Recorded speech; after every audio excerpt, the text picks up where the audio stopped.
চিন্তনীয় বিষয় এটা হৈছে পাকিস্তানী এংগল। আমি আপোনালোকক ৱেবছাইটত দেখাম যে এই গোটেই ফলছ ডকুমেণ্টছ আৰু গোটেই ফলছ যিটো ডেটা এইখিনি ড্ৰ কৰা হৈছিল এটা পাকিস্তানী ছ'চিয়েল মিডিয়া গ্ৰুপৰ পৰা। তাৰ মানে পাকিস্তানত নিৰন্তৰ যোৱা কেইটামান দিনত অসমৰ ইলেকশ্যনৰ ওপৰত টক শ্ব' চলি আছে আৰু গোটেই যিখিনি ডেটা কালি তেওঁলোকে ফলছ এণ্ড ফেব্ৰিকেটেড কৰিছে এই গোটেইখিনি ডেটা এটা পাকিস্তানী ছ'চিয়েল মিডিয়া গ্ৰুপৰ পৰা লোৱা হৈছে। ডুবাইত থাকিব ভিছা পাব পাৰে, লং টাৰ্ম ভিছা পাব পাৰে, কিন্তু ডুবাইৰ অৰিজিনেল মানুহ নহ'লে, এমিৰাইটছ নহ'লে বা তেওঁলোকৰ বংশ নহ'লে তাতে কাকো চিটিজেনশ্বিপ নিদিয়ে। সেইটো তেওঁলোকে নাম্বাৰ 1 ফাণ্ডামেণ্টেল মিষ্টেক কৰিছে। এই পাছপৰ্টখন লষ্ট বুলি পাকিস্তানী ছ'চিয়েল মিডিয়া গ্ৰুপত আপলোড কৰিছিলে। এই মানুহজনৰ নাম আছিল আছৰাফ আবেদকাদাৰ আবছালাম হুছেইন। এই পাছপৰ্টখন অৰিজিনেলি তেওঁ, his date of birth is 1996। সেইকাৰণে তেওঁলোকে কপি পেষ্ট কৰোঁতে ওপৰত 1996টো ৰাখি দিলে, তলত 1973 কৰিলে ৰিনিকিৰ যিটো একচুৱেল ইয়াৰ। যেতিয়া আমি এই দুটা কনফিউজন পালোঁ যে এটাত একেখন পাছপৰ্ট, এটাত ডেট লিখা আছে 1996 চিৰিজটোত, তলত লিখা আছে 1973, দিজ ৰেইজ দ্য এলাৰ্ট। তেতিয়া আমি ইয়াক বিচাৰোঁতে চিম্পল গুগল ৰিভাৰ্ছ চাৰ্চতে এইটো ওলাই আহে যে it is this passport, this number passport is a lost passport. এজন মানুহে ৰিপৰ্ট কৰিছিল পাকিস্তানী ছ'চিয়েল মিডিয়া গ্ৰুপত আৰু সেইখনতে তেওঁলোকে বাকী AI ফটোশ্বপছখিনি কৰি লৈছিলে। এইটো চাওক, লষ্ট ৱালেট আইডি টিপু চুলতানে এইটো গ্ৰুপটোত দিছিল।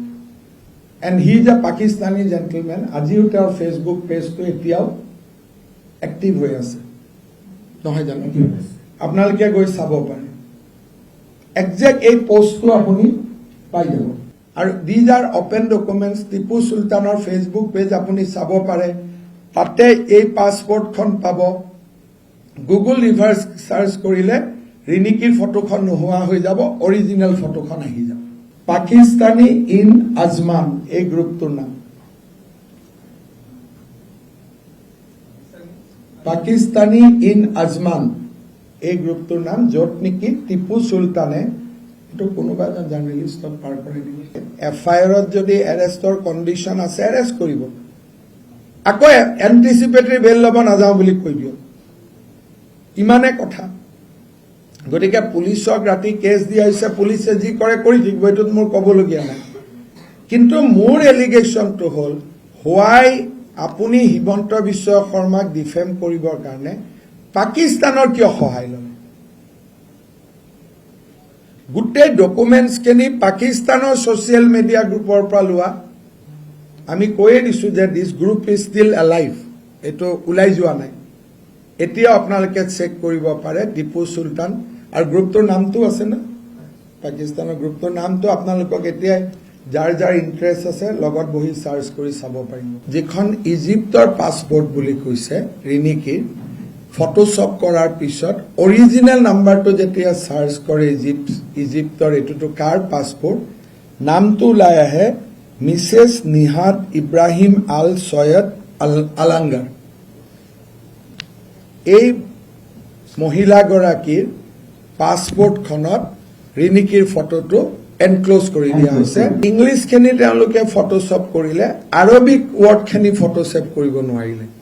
যেতিয়া আৰবিক ৱৰ্ডটো আমি ট্ৰেন্সলেশ্যন ChatGPT বা গ্ৰকত দি দিওঁ, তেতিয়া অৰিজিনেল বস্তুটো ওলাই আহে, দ্য ছেম পাছপৰ্টখনত। প্লেচ অফ নেশ্যনেলিটি ইণ্ডিয়ান হ'ব পাৰে, প্লেচ অফ বাৰ্থ ইণ্ডিয়ান হ'ব নোৱাৰে, প্লেচ অফ বাৰ্থ ইণ্ডিয়া হ'ব পাৰে। কোনোবাই যদি ঠিক আছে আমি চিটিজেনশ্বিপ আমি প্লেচ অফ বাৰ্থটো আমি ভাৰতে ক'ম, তেতিয়া আমি অকল ইণ্ডিয়া লিখিম, প্লেচ অফ বাৰ্থটো আমি ইণ্ডিয়ান নিলিখোঁ। Nationality is Indian, place of birth may be India, কিন্তু ইউজুৱেলি মানুহে চিটিৰ নাম এখন নিদিয়ালৈকে কোনো কম্পিউটাৰত ড্ৰপ ডাউন মেনু নাহে যিকোনো চিটিৰ নাম দিবই লাগিব সো ড্ৰপ ডাউন মেনুত নিজেই নাহে কিন্তু প্লেস অফ বাৰ্থ ইণ্ডিয়ান হ'ব পাৰে নেকি তেওঁলোকে এই ভুলবোৰ কৰি থৈ যোৱাৰ কাৰণে আমি ৰিভাৰ্স চাৰ্জত অৰিজিনেল নামটো উলিয়াব পাৰিছো আমি এন্টিগুয়া আৰু বাৰবুডাৰ যিখন পাছপৰ্টৰ কথা কৈছে সেইখনলৈও আহো এখনো আপোনালোকে যদি চাই তেতিয়াহ'লে সেই যিটো মেচিন ৰিডেবল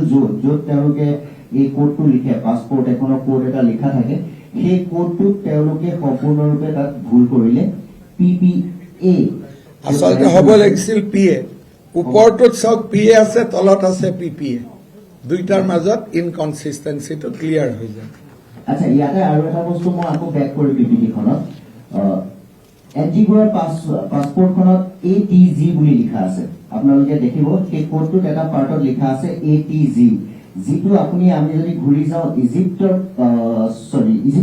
পাছপৰ্টখনলৈ তেতিয়াহ'লে ইজিপ্তৰ পাছপৰ্টখনত তেওঁলোকে সেইটো চেঞ্জ কৰিবলৈ পাহৰিলে যাৰ ফলত সেইটো ATG বুলি থাকি গ'ল আপুনি চাব পাৰে দুইখন ফটো একেখন ফটোৱে ইউজ কৰিছে মাত্ৰ ড্ৰেছটো চেঞ্জ কৰিছে থ্ৰু AI এই দুইখন পাছপৰ্টত একেখন ফটোৱে ইউজ কৰিছে আপোনালোকে যদি চাই ৰিনিকিৰ নামত প্ৰথম যিখন ফটো দিছে face is same in the second খালি ড্ৰেছটো AI দি বদলাই দিছে same hair dress everything is same দুটা বেলেগ দিনৰ দুখন পাছপৰ্ট কিন্তু ফটো দুইখনে একে হেয়াৰ ডিজাইন একে খালি ড্ৰেছটো বদলাই দিছে মানে হেয়াৰ লাইনিংও একে আমাৰ চুলি সদায় আমি একে ধৰণে নকৰিম আনকি আপোনালোকে চাওক বতাহতো অলপমান 2 বছৰ আগত পিছত যদি এজন মানুহে ফটো উঠে স্লাইটলি টু চেঞ্জ হ'ব ইয়াতে দুইখন ফটো আপোনালোকে চাওক হেয়াৰ লাইনটো চেঞ্জ কৰিছে কাপোৰখন চেঞ্জ কৰি দিছে